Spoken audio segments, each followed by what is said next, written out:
प्यारे विद्यार्थियों, स्वागत करता हूं आपके आज के सेशन पर। आज का हमारा जो सेशन है वो सिविल सेवा में रुचि रखने वाले छात्रों के लिए है। कहते हैं कि मेंस बड़ी कठिनाईपूर्ण पड़ाव होता है सिविल सेवा का। सिविल सेवा में आज हम लोग बात करेंगे मध्य प्रदेश लोक सेवा आयोग अर्थात MPPCS की, और जानेंगे कि MPPCS 2020 में आपको किन किन कठिनाइयों का सामना करना पड़ेगा, आपको किस सब्जेक्ट में रुचि होनी चाहिए, किस सब्जेक्ट में आपको कठिनाइयां देखने को मिलेंगी, या फिर किस सब्जेक्ट को आपको सबसे ज्यादा फोकस करना है। दोस्तों, कहते हैं कि सिविल सेवा की तैयारी करने वाले छात्रों का जो व्यक्तित्व होता है बड़ा ही विशाल होता है, बड़े ही धनी व्यक्तित्व की पहचान रखते हो। धनी व्यक्तित्व अर्थात एक दूरगामी सोच, उनकी लगन, उनकी निष्ठा, उनकी सहनशीलता और उनकी अपने मेहनत के प्रति विश्वास उनको अंत तक या उनके मंजिल तक या उनके पड़ाव तक ले जाता है।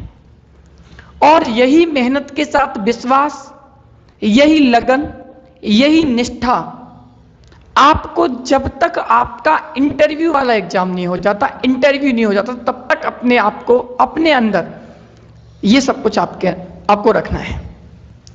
अगर आप लोग मेरे दृष्टिकोण से देखें तो देखो, जरूरी नहीं है सफलता असफलता ये एक मेहनत के बाद के पहलू हैं। जरूरी नहीं है कि प्रत्येक व्यक्ति जो मेहनत करता है वो सफल हो, और जरूरी नहीं है कि भाई बिना मेहनत की सफलता मिले। चीजें क्लियर? आपको देखो दो पहलू हैं याद में रखने चाहिए।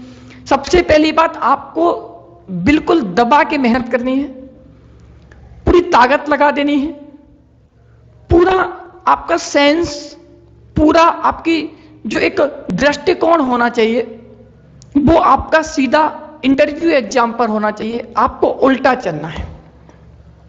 दोस्तों, अगर मेरी माने या फिर मेरी राय, जहां तक देखा है मैंने मैक्सिमम छात्रों को, कई सालों से मैं शिक्षण कार्य कर रहा हूं, कई सालों से मैंने देखा है दोस्तों कि ज्यादा पढ़ने से ज्यादा जरूरी है, सुनो, ज्यादा पढ़ने से जरूरी है अच्छा पढ़ना। चीजें क्लियर? कम पढ़ो, अच्छा पढ़ो, सिलेबस के अकॉर्डिंग पढ़ो और कोशिश करो अपने आप को मजबूत बनाओ और अपनी तैयारी को टू द पॉइंट करो। पॉइंट यह है, आज मैं उसी दूरगामी दृष्टि के साथ आपके सामने MPPCS 2020 के न्यू सिलेबस के साथ उपस्थित हुआ हूं, और उस सिलेबस में मैं आपको खासकर चर्चा करूंगा आपके प्रथम प्रश्न पत्र के, मेंस के प्रथम प्रश्न पत्र के खंड ब की अर्थात ज्योग्राफी वाले सेक्टर की, भारतीय भूगोल, विश्व भूगोल की चर्चा करने के साथ साथ मैं आपको बताऊंगा कि आपको किस तरह से उसकी तैयारी करनी चाहिए, आपका मेन लक्ष्य क्या होना चाहिए, क्या भूगोल के आपके एग्जाम की दृष्टिकोण से क्या उसके पॉजिटिव पॉइंट हो सकते हैं, क्या उसके नेगेटिव पॉइंट हो सकते हैं, आपको किस बुक से पढ़ना है, और आपको इस पूरे सेशन में भूगोल का शिक्षण कार्य मैं करूंगा। मेरे अंतर्गत आपको बिल्कुल भी भूगोल सब्जेक्ट में, ज्योग्राफी में टेंशन लेने की जरूरत नहीं है। हम लोग टू द पॉइंट आपके सब्जेक्ट के साथ, खंड ब के पेपर के साथ, फर्स्ट पेपर के खंड ब के साथ एक दूरगामी दृष्टिकोण बनाते हुए हम लोग चलेंगे। तो छात्रों, चलिए शुरुआत करता हूं मैं आपके साथ इस सेशन की।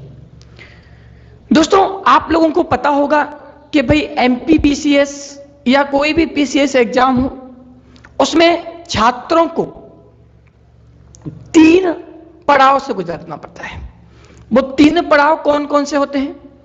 पहला पड़ाव होता है प्रीलिम्स एग्जाम, दूसरा पड़ाव होता है मुख्य एग्जाम या फिर मेंस एग्जाम, तीसरा जो पड़ाव होता है वो होता है आपका इंटरव्यू, साक्षात्कार जिसे बोलते हैं। दोस्तों अगर इन पूरे पड़ावों को देखा जाए तो आपका अंतिम कट ऑफ जो इंटरव्यू के बाद बनता है, और जब ज्वाइनिंग लेटर अपने हाथ में आता है, जब ट्रेनिंग के लिए वो लेटर आता है, तो चीजें कुछ और ही होती हैं, मौसम कुछ अलग ही सुहाना होता है ना। हमेशा आपको ये फोकस करना है कि कैसे भी करके अपनी मंजिल को अचीव करना है। अगर दृष्टिकोण रूप से आप लोग देखें, ज्यादातर छात्र क्या होते हैं, वो प्रीलिम्स की तैयारी करने के चक्कर में मेंस और इंटरव्यू को सोचना भूल जाते हैं। ज्यादातर छात्र सोचते हैं कि आपकी या हमारी प्रीलिम्स की तैयारी, अगर हमारा एक बार प्रीलिम्स निकल जाए तो मेंस तो अपने आप निकल ही जाएगा। दोस्तों देखा जाए तो प्रीलिम्स सिर्फ एक नाम मात्र का या फिर सिर्फ ज्ञान व व्यक्तित्व का एक परीक्षण होता है। प्रीलिम्स सिर्फ ज्ञान और व्यक्तित्व का सिर्फ एक नाम मात्र परीक्षण होता है, जिसमें एग्जामिनर या फिर आयोग हमारी ये परीक्षा लेता है कि भाई हम लोग आगे मेंस की परीक्षा या फिर मेंस में या फिर इंटरव्यू तक या फिर एमपी पीसीएस या फिर लोक सेवा के लिए वास्तव में एलिजिबल हैं या नहीं। एक तरह से देखा जाए तो हजारों लाखों लोग प्रीलिम्स की परीक्षा देते होंगे, उनमें से कुछ हजार लोग मेंस की परीक्षा में बैठते होंगे और कुछ लोग इंटरव्यू तक पहुंचते होंगे। तो मेंस और इंटरव्यू एक अलग पड़ाव हो गया और देखा जाए तो प्रीलिम्स एक अलग पड़ाव हो गया।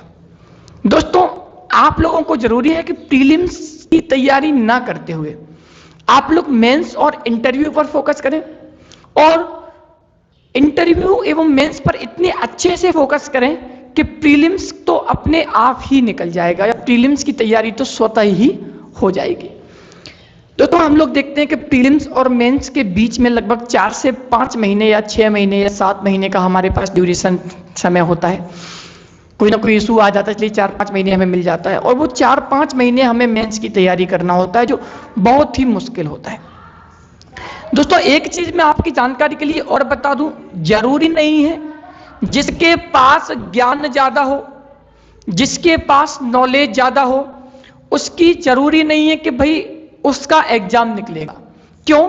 एग्जाम में आपको, मेंस के एग्जाम में आपको राइटिंग बहुत अच्छे से आना चाहिए। राइटिंग का मतलब हैंड राइटिंग नहीं, राइटिंग का मतलब होता है कि आपको जो अंदर नॉलेज है उसको उस पेपर पर उड़ेलना आना चाहिए, और जो कि बिना प्रयास के संभव नहीं है। कोई कितना भी बड़ा ज्ञान का व्यक्तित्व हो या ज्ञान अपने अंदर समेटे हुए हो, लेकिन अगर उसको उस ज्ञान को प्रस्तुत करना नहीं आए, तब तक आप समझना कि आप मेंस के लायक नहीं हो। अगर वास्तव में आपको मेंस की तैयारी करनी है तो आपको एक राइटिंग, डेली आपको क्वेश्चन राइट या फिर आंसर राइटिंग की प्रक्रिया से गुजरना होगा। अगर आप लोग और अच्छे से बात करें तो याद रखना दोस्तों, हम 2 तरह से प्रीलिम्स और मेंस एग्जाम को देखते हैं।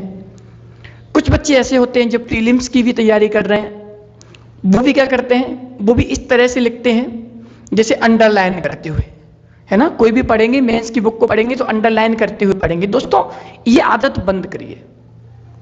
आपको फैक्चुअल नहीं पढ़ना, आपको उन चीजों की गहराई में समझ रखनी है, उन चीजों की गहराइयों तक जाना है, उस सब्जेक्ट के, उस सिलेबस के अंदर तक जाना है। आपको जमीनी स्तर से जुड़ना है, आपको ऊपरी तैयारी नहीं करनी।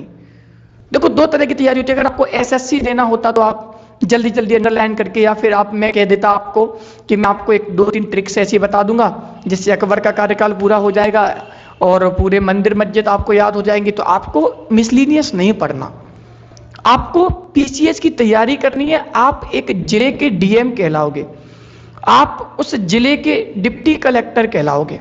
चीजें समझ में आ रही है?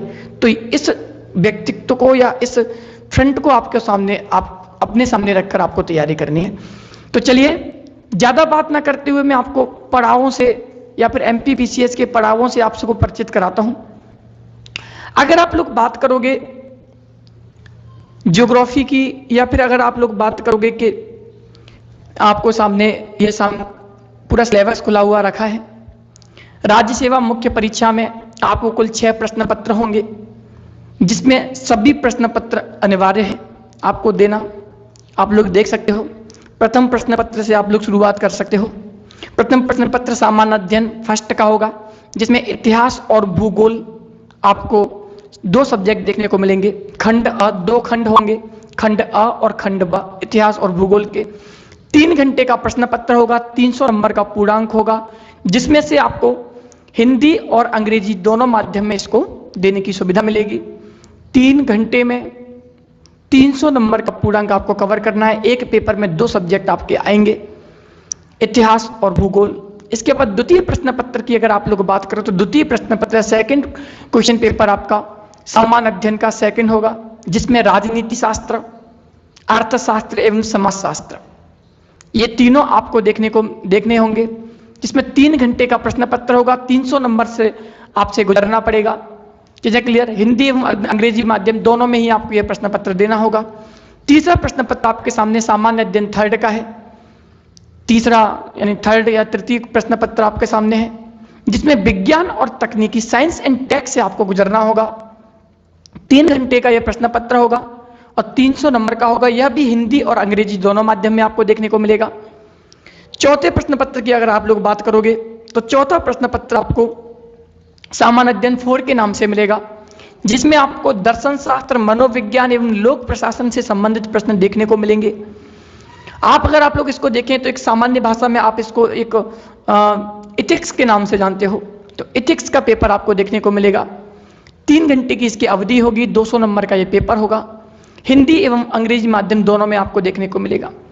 पंचम जो प्रश्न होगा या प्रश्न पत्र होगा आपके सामने, वो सामान्य हिंदी का होगा एवं व्याकरण उसमें आपको देखने को मिलेगा। 3 घंटे का प्रश्न पत्र होगा। इसकी जो मार्किंग क्षमता होगी वो 200 मार्क्स की होगी और इसकी ये प्रश्न पत्र आपको शुद्ध हिंदी यानी आपको एक लैंग्वेज में मिलेगा, जिसको हिंदी लैंग्वेज बोलते हैं। इसके बाद जो अगला पत्र होगा वो षष्ठम प्रश्न पत्र होगा। हिंदी निबंध एवं प्रारूप लेखन से संबंधित यह प्रश्न पत्र होगा। 2 घंटे का यह प्रश्न पत्र होगा। इसमें 100 क्वेश्चन आपको देखने को मिलेंगे। हिंदी माध्यम का यह प्रश्न पत्र होगा, 100 नंबर का यह प्रश्न पत्र होगा 2 घंटे का। चीजें क्लियर? तो ये आपको 6 प्रश्न पत्र देखने को मिलेंगे, जो कि 1400 मार्क्स के 1400 मार्क्स के ये प्रश्न पत्र होंगे। इसके अलावा और आप लोग देखोगे तो 175 मार्क्स का या 175 अंक का 175 मार्क्स का आपको साक्षात्कार इंटरव्यू से गुजरना पड़ेगा। टोटल आपका जो कट ऑफ बनेगा वो 1575 नंबर से 1575 मार्क्स के साथ बनेगा। चीजें क्लियर? अगर आप लोग आज हम लोग जो चर्चा करने वाले हैं जीएस के प्रथम पेपर के खंड ब की चर्चा करने वाले हैं, क्योंकि मैं आपको आगे 2020 के लिए मेंस के लिए प्रथम प्रश्न पत्र की ही चर्चा करने वाला हूं और प्रथम प्रश्न पत्र के खंड ब को, ज्योग्राफी को बड़े ही विस्तार से आपको पढ़ाने वाला हूं, जिसको अभी आपको सिलेबस समझोगे जब मेरी डेमो क्लास अभी आप लोगे तो आपको समझ में आ जाएगा कि वास्तव में कितना विस्तारित रूप है। मैं आपको इसमें लिखना भी सिखाऊंगा, मैं इसको आपको इसमें सोचना भी सिखाऊंगा, मैं इसमें आपको मैपिंग कराना भी सिखाऊंगा कि मैपिंग के थ्रू हम लोगों को स्टडी कैसी करनी है। मैं आपको इसमें एटलस को घोलना सिखाऊंगा, एटलस को घोल के पीना सिखाऊंगा। ठीक है? क्लियर? चलिए मैं आप लोगों से थोड़ा चर्चा कर लेता हूं सामान्य अध्ययन के प्रथम प्रश्न पत्र के। आप लोग सामने देख सकते हो 300 नंबर का पूर्णांक होगा। इसका जो समय सीमा होगी वो 3 घंटे की होगी। समय सीमा 3 घंटों के साथ साथ देखते हैं इसमें 2 खंड होंगे, खंड अ और खंड ब। आप लोग साफ साफ ऊपर देख सकते हो। चीजें क्लियर? खंड अ और खंड ब। प्रत्येक खंड में देखोगे आप लोग, दोनों खंड में 150 यानी 150 मार्क्स के 2 खंड होंगे, जिसमें दोनों ही खंडों में 5 यूनिट यानी 5 इकाइयां आपके सामने होंगी, 5 चैप्टर आपके सामने होंगे, जिसमें से प्रत्येक इकाई से 3 अति लघुत्तरी प्रश्न मतलब शॉर्ट क्वेश्चन, जिनको 3 मार्क्स के क्वेश्चन बोलते हैं, 2 लघुत्तरी क्वेश्चन मतलब शॉर्ट से थोड़ा मतलब मीडियम क्वेश्चन जिनको बोला जाता है, और 1 क्वेश्चन आपको दीर्घोत्तरी मतलब दीर्घोत्तरी का मतलब आप लोग जान सकते हो क्या, बड़े क्वेश्चन या फिर लार्ज क्वेश्चन आपको देखने को मिलेंगे। चीजें क्लियर? अगर आप लोग इनके अंकों की बात करोगे तो जो लघुत्तरी प्रश्न या छोटे जो क्वेश्चन है, शॉर्ट क्वेश्चन है, वो 3 अंक के होंगे। कितने अंक के होंगे? 3 अंक के होंगे, जिनकी शब्द सीमा 10 शब्द होगी या फिर एक पंक्ति में आपको उस क्वेश्चन को कवर करना होगा। देखो आप लोग 2 पंक्ति, 3 पंक्ति, 4 पंक्ति में आप लोग लिख सकते हो, लेकिन उससे कोई भी फायदा नहीं होने वाला। मार्क्स आपको उतना ही मिलेगा जितना एक पंक्ति में लिखोगे। चीजें क्लियर? तो हमेशा इसको फॉलो करें, इनके निर्देशों को जरूर फॉलो करें। लघुत्तरी जो प्रश्न होगा, जो लघुत्तरी प्रश्न या फिर इसको मीडियम क्वेश्चंस के नाम से जानते हैं हम लोग, उनको देखोगे तो 50 शब्द होंगे, 50 वर्ड्स होंगे। 50 वर्ड्स में आपको 5 से 6 पंक्तियों में इसको कवर करना है। ये 5 अंकों के होंगे, एक क्वेश्चन का 5 अंक आपको दिया जाएगा। चीजें क्लियर? इसके बाद जो अगला क्वेश्चन आप लोग देखोगे या अगला पोर्शन आप लोग देखोगे तो दीर्घ उत्तरी प्रश्न, लार्ज जो क्वेश्चन होते हैं, बड़े क्वेश्चन से आपको गुजरना पड़ेगा, जो प्रत्येक टॉपिक से एक क्वेश्चन जरूर पूछा जाएगा। और इसकी जो शब्द सीमा रहेगी वो 200 शब्दों की रहेगी, और इसकी जो मार्किंग रहेगी वो 11 मार्क्स की रहेगी। इन सभी प्रश्नों से गुजरने के बाद आप लोग देखोगे कि प्रत्येक यूनिट से 30 नंबर का पोर्शन आपको पूछा जाएगा, 30 मार्क्स का पोर्शन आपको पूछा जाएगा, जिसमें आज हम लोग विश्व भूगोल, भारतीय भूगोल एवं भूगोल के यानी फर्स्ट पेपर के खंड ब की चर्चा करने वाले हैं, और कोशिश करते हैं कि किस तरह से आप इसको दोहराने की कोशिश करोगे, अपने आप को इसमें अपने आप को मजबूत करने की कोशिश करोगे। चलिए मैं आपको खंड ब की बात करने वाला हूं।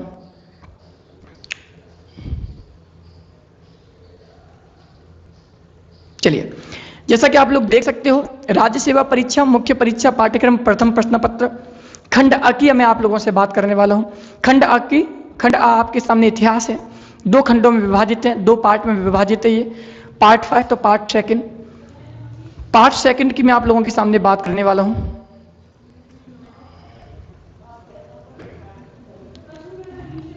जिसमें आप लोग देख सकते हो प्रथम प्रश्न पत्र का खंड ब भूगोल की चर्चा करने वाला हूं। इसमें आप लोग देखो कितने यूनिट हैं, फर्स्ट, सेकंड, थर्ड, फोर्थ, और ये फोर्थ और ये फिफ्थ, 5 यूनिट इसमें है।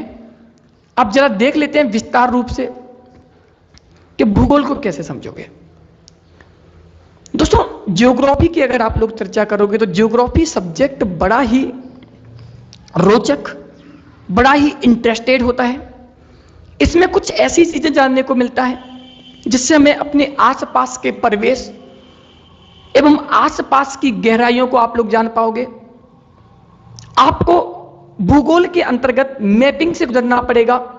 आपको भूगोल के अंतर्गत हमारी हजारों वर्षों से चली आ रही घटनाएं, चट्टानों का बनना, भ्रंशन, फोल्डेड, इन सब टॉपिक्स को आपको अच्छे से जानना होगा। आप लोग विश्व, सबसे पहले मैं आपके सामने यूनिट फर्स्ट की बात करता हूं। दोस्तों, यूनिट फर्स्ट में आप लोग देख सकते हो विश्व के भूगोल की चर्चा की गई है। यहां पर विश्व के भूगोल की चर्चा करोगे आप लोग तो आप लोग देख सकते हो कि भाई सबसे पहले विश्व के भूगोल में इकाई फर्स्ट में विश्व के भूगोल की चर्चा की गई है। इसमें कम से कम आपको 30 मार्क्स के क्वेश्चन पूछे जाएंगे, 30 मार्क्स के क्वेश्चन पूछे जाएंगे, जिसमें आपको 3 क्वेश्चंस 3 मार्क्स के होंगे। चीजें क्लियर? 2 क्वेश्चन आपको इसमें शॉर्ट से जो मीडियम साइज के जो क्वेश्चन होते हैं, जो 5 मार्क्स के 2 क्वेश्चन पूछे जाएंगे, और एक क्वेश्चन आपको देखने को मिलेगा इसमें 11 मार्क्स का, जो आपको सीधा प्रश्न पूछेगा। किसका पूछेगा? सीधा बड़ा ही प्रश्न, बहुत बड़ा, आपको विस्तृत चर्चा आपको करेगा।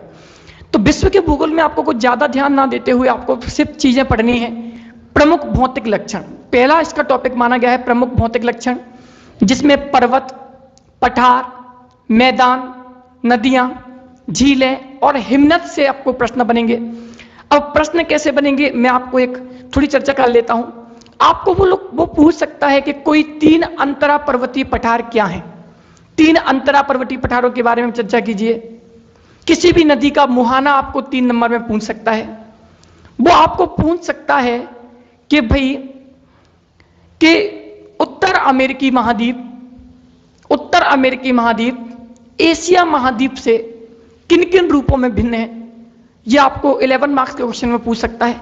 तो एक तरह से देखा जाए तो बड़े ही विस्तृत चर्चा वो आपसे करेगा। जब वो आपसे करेगा, आयोग आपसे पूछेगा, तो विस्तृत चर्चा हम लोग आपसे करेंगे।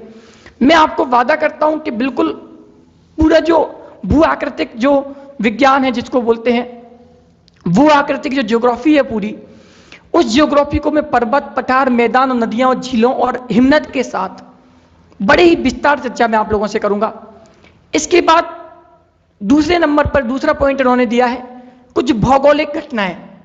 भौगोलिक घटनाओं में वो आपसे भूकंप की चर्चा करेगा। भूकंप कैसे बनते हैं, कैसे उठते हैं, भूकंप का अंतिम पॉइंट क्या होता है, भूकंप का मेन पॉइंट क्या होते हैं, है ना, इनका लेवल क्या होता है, कितने परसेंटेज का भूकंप उठता है, कितना नहीं, कारण क्या होते हैं, भूकंप से होने वाली हानियां, लाभ, जो कुछ भी है, इनकी तरंगें कौन कौन सी होती हैं, P wave, S wave, L wave, इनके बारे में आप लोगों से वो चर्चा करेगा।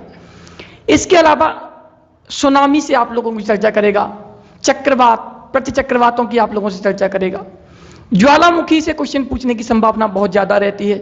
कैसे बनता है ज्वालामुखी, उद्भव का कारण क्या है, क्यों उद्भव होते हैं, कहां कहां पर सक्रिय ज्वालामुखी हैं, कितने प्रकार के होते हैं, ज्वालामुखियों के बाद ठंडे होने के बाद चट्टानें कैसी बनती हैं, जो लावा निकलता है वो कितने प्रकार का होता है, कौन से लावा से कौन सी चट्टानें बनती हैं।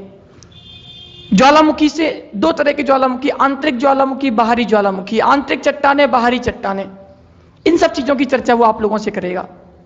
जब ये चर्चा कर लेगा तो उसके बाद आप लोगों के सामने चक्रवाती क्रियाएं आप लोगों के सामने वो पूछेगा। चक्रवात किसे कहते हैं, साइक्लोन किसे कहते हैं, एंटी साइक्लोन किसे कहते हैं, प्रतिचक्रवात किसे कहते हैं, चक्रवात क्यों बनते हैं, गर्म हवा ठंडी हवाएं मिलती हैं तो क्या होता है, सर्दियों के समय में सभी स्थानों पर बारिश एक साथ क्यों होती है, क्या चक्रवात वर्षा कराते हैं, चक्रवाती वर्षा क्या होती है, इन सब चीजों के बारे में वो आप लोगों से चर्चा करेगा। और बड़ी ही विस्तारित रूप से मैं भी आप लोगों के साथ चर्चा करूंगा।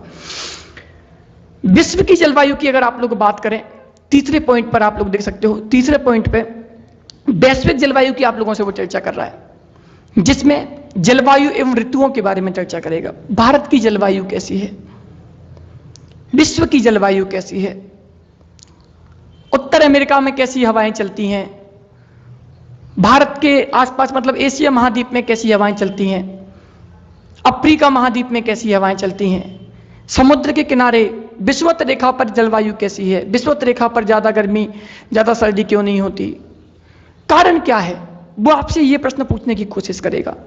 वो पूछेगा कि अलग अलग क्षेत्रों की जलवायु कैसे अलग अलग होती है, वो पूछेगा क्या कारण है कि भूमध्य रेखा पर अत्यधिक वर्षा होती है, वो पूछेगा, मतलब ज्यादा से ज्यादा विकल्प ढूंढने की वो आप लोगों से कोशिश करेगा। तो ये आप लोग याद रखना, जलवायु के परिवर्तनों को वो आपसे पूछेगा, जितने भी सम्मेलन हुए हैं वो आपसे पूछेगा, जलवायु प्रदेशों को आपको पूछेगा, उनके प्रभावों को आपसे पूछेगा। तो आप लोग इनको विस्तृत चर्चा में आप लोगों के सामने इसकी करूंगा। आगे मैं दोस्तों आप लोगों को बता देता हूं,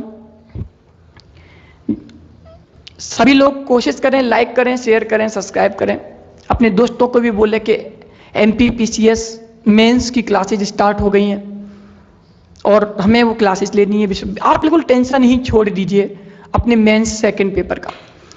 दूसरी इकाई की बात करें या दूसरे पॉइंट की आप लोग बात करें तो भारत का भूगोल इसके अंतर्गत आता है। दोस्तों इसमें भी वो 30 मार्क्स के क्वेश्चन आप लोगों से पूछेगा, जिसमें से 3 मार्क्स के 3 क्वेश्चन होंगे, 5 मार्क्स के 2 क्वेश्चन होंगे, 11 मार्क्स का 1 क्वेश्चन होगा, 30 मार्क्स के क्वेश्चन वो आप लोगों से पूछेगा।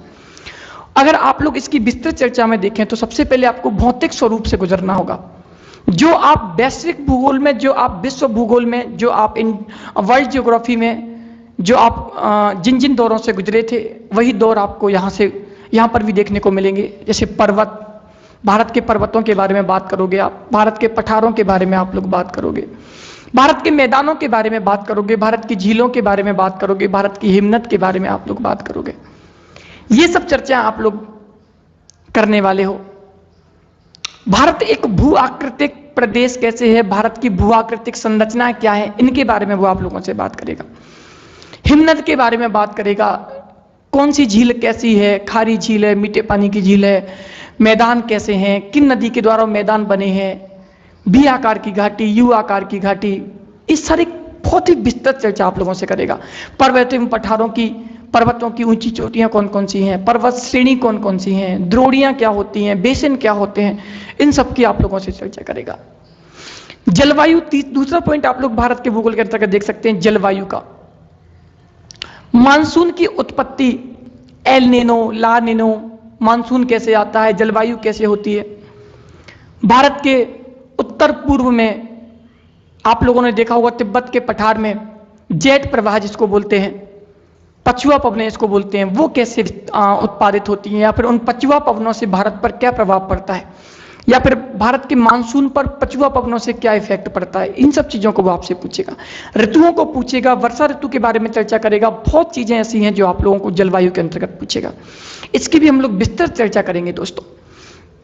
अगली आप लोगों से आप लोग बात करें तो प्राकृतिक संसाधनों के बारे में आप लोगों से बात करेगा। प्राकृतिक संसाधनों की अगर आप लोग बात करें तो कौन कौन संसाधनों की बात करोगे? जल, वन, मृदा, मिट्टी जिसको बोलते हैं, सेल, खनिज, चट्टाने, इन सब चीजों की आप लोगों से बात करेगा वो।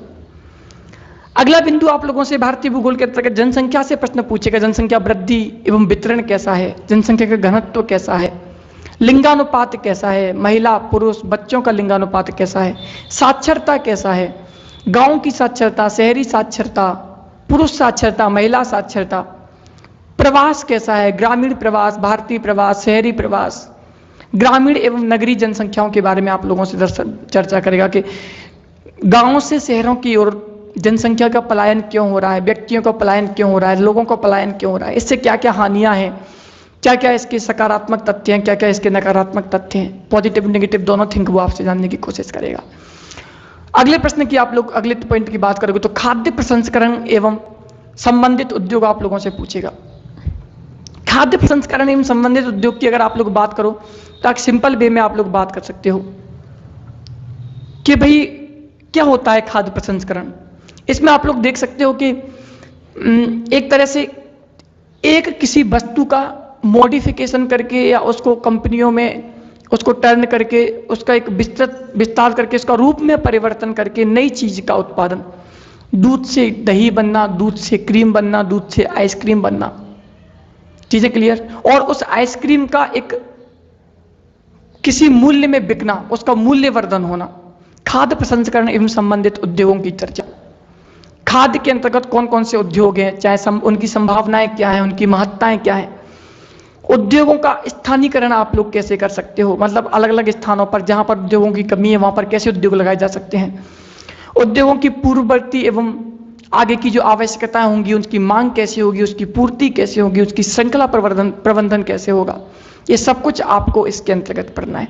तो दूसरी इकाई में से सेकेंड यूनिट में से भी आपको 30 मार्क्स के क्वेश्चन देखने को मिलेंगे जो कि भूगोल में एक बहुत ही इंपॉर्टेंट रोल प्ले करते हैं।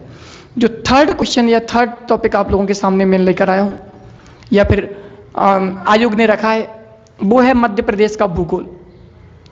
याद रखना एमपीपीसीएस 2020 के सिलेबस में मध्य प्रदेश का एक अलग ही रोल है। मध्य प्रदेश का एक विस्तृत क्षमता में मध्य प्रदेश के सिलेबस को विस्तारित किया गया है। अगर आप लोग इस पर फोकस करोगे तो मध्य प्रदेश का भूगोल आपको बहुत ही इंपॉर्टेंट रोल प्ले करेगा, जिसमें आपको कुछ सब टॉपिक से गुजरना पड़ेगा। टॉपिक के साथ कुछ सब टॉपिक भी हैं जिनको मैं आप लोगों के सामने चर्चित कर रहा हूं। कौन कौन से सब टॉपिक हो सकते हैं जरा देख लीजिए आप लोग। सबसे पहले जियोमॉर्फिक प्रदेश, भू आकार की प्रदेशों के बारे में वो चर्चा करना चाहता है। वो चाहता है कि नर्मदा घाटी एवं मालवा घाटी के विशेष संदर्भ में आप मध्य प्रदेश के पठारों को, मध्य प्रदेश के भू आकार को एवं मध्य प्रदेश की ऐसी कई चर्चाएं हैं जिनको आप लोग करिए। वो आप लोग से पूछना चाहता है कि वास्तव में थर्ड सेशन के अंतर्गत क्या कारण है कि ग्वालियर में वर्षा, भिंड में वर्षा कम होती है और दक्षिणी क्षेत्रों में, मतलब दक्षिण पूर्वी क्षेत्रों बालाघाट छिंदवाड़ा में वर्षा ज्यादा होती है। वो आप लोगों से पूछेगा कि मालवा का पठार क्या होता है, नर्मदा सोन घाटी क्या होती है, कोंगताल का पठार क्या होता है, रीवा पन्ना का पठार क्या है, दमोह का पठार क्या है, सागर का पठार क्या है, गुना का पठार, शिवपुरी का पठार, क्या आप इन पठारों के बारे में चर्चा कर पाओगे। वो पूछेगा कि निवाड़ी क्षेत्र कौन कौन से हैं, निवाड़ी क्षेत्र की अलग अलग विशेषताएं क्या है। वो आपसे पूछेगा कि रतलाम में होने वाली अंगूर की खेती में खिंजीवारा के पठार का क्या प्रमुख महत्व है या कितना महत्व है, ये सब चीजों से आप लोगों से वो चर्चा करेगा। वो आप लोगों से चर्चा करेगा कि जो लू होती है गर्मियों के दिनों में चलने वाली लू मध्य प्रदेश के अंदर, भिंड, मुरैना, ग्वालियर में सबसे ज्यादा क्यों चलती है, दक्षिणी क्षेत्रों में क्यों नहीं चलती, कारण क्या है। तो ये विस्तृत रूप से चर्चा आप लोगों को करनी है और आपको बताना भी है। खनिजों की वो बात करेगा आप लोगों से, खनिज आपको बताने हैं, इसमें आपको खदानें पढ़नी है, प्राकृतिक वनस्पति एवं जलवायु आपको पढ़नी है, मिट्टी आपको पढ़नी है, मिट्टी के भौतिक रासायनिक, देखो मिट्टी बड़ी डीप आपको पढ़नी है।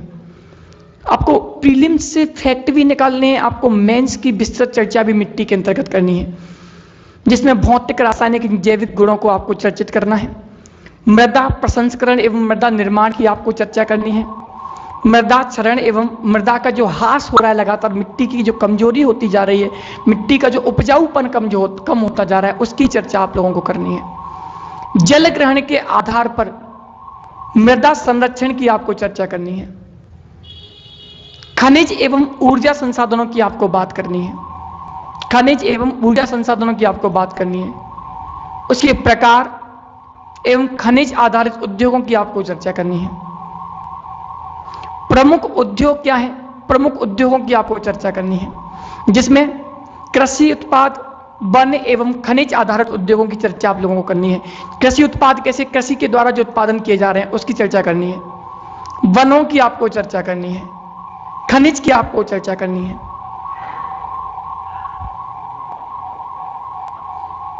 अगली बात करेंगे मध्य प्रदेश के भूगोल की चर्चा करेंगे हम लोग। मध्य प्रदेश के भूगोल की हमने चर्चा कर ली। अगली बात आप लोगों के सामने करेंगे, राज्य की जनजातियों की चर्चा करेंगे आप लोगों से।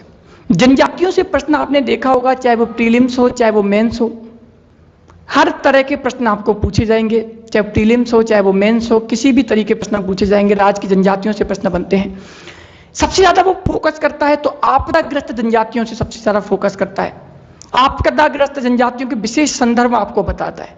वो जनजातियों के कौन कौन से लोक नृत्य हैं, कौन कौन से लोकगीत हैं, इन पर भी आप लोगों को चर्चा करनी है। चीजें क्लियर।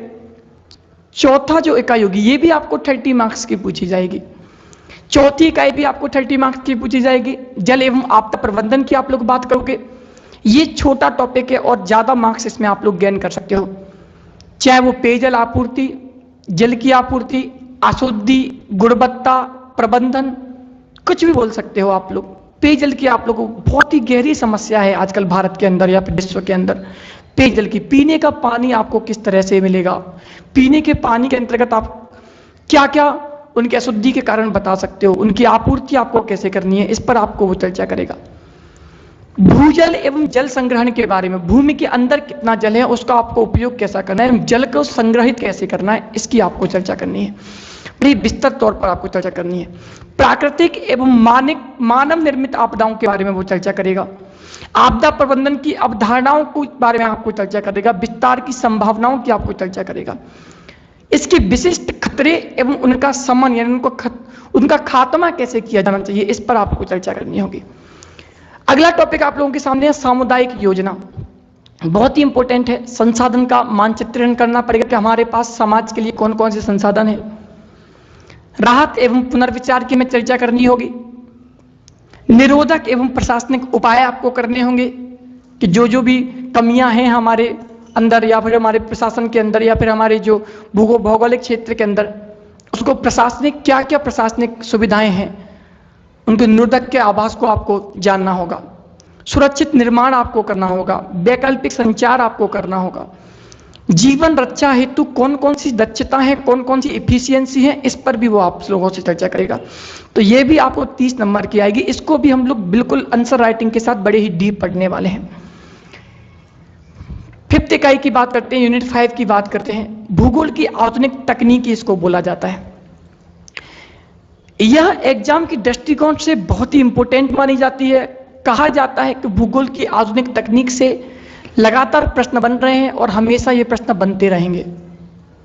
सुदूर संवेदन सिद्धांत, आपने पहला जो टॉपिक आपने सुना होगा सुदूर संवेदन, चीजें क्लियर। चुंबकीय स्पेक्ट्रम से वो आपसे चर्चा करेगा। सिद्धांतों के बारे में चर्चा करेगा वो आपसे, घटकों के कंपोनेंट के बारे में आप लोगों से चर्चा करेगा वो, और उपग्रहों के प्रकारों के बारे में, सैटेलाइट के बारे में आपसे चर्चा करेगा। मतलब जो भी दूरगामी प्रक्रिया है, जो भी सैटेलाइट से संबंधित आपको उपयोग करेगा। इसके अलावा आपसे 2 टॉपिक बहुत ही डीप पूछे जाते हैं। एक तो GIS, जिसको भौगोलिक सूचना प्रणाली बोलते हैं, चीजें क्लियर, जियोग्राफिकल इंफॉर्मेशन सिस्टम, जिसके घटक एवं उपयोगों के बारे में आपको चर्चा करनी है, इसके पॉजिटिव और नेगेटिव थिंक आपको रखनी है। GPS, जिसको ग्लोबल पोजिशनिंग सिस्टम बोलते हैं, GPS के बारे में आपको आधारभूत संकल्पना एवं इनके उपयोग बताने हैं। तो दोस्तों ये था एक छोटा सा सिलेबस, जिसको आपको खंड ब के अंतर्गत बड़े ही विस्तारित रूप से पढ़ना है, और अपनी मेंस और प्रीलिम्स को ध्यान में रखते हुए आपको इसके आंसर करना है, आंसर राइटिंग करनी है। अगर आपको सिलेबस समझ में आया हो तो आप आगे जाके क्लासेज भी हमारी ज्वाइन कर सकते हैं, जिसमें आपको भारतीय भूगोल यानी प्रथम पेपर का खंड ब पूरी तरह मैं आपको चर्चित करूंगा, पूरे आपको एंटरटेन करूंगा उसके अंतर्गत, और बड़ी ही विस्तारित तौर पर हम इसको पढ़ने की कोशिश करेंगे।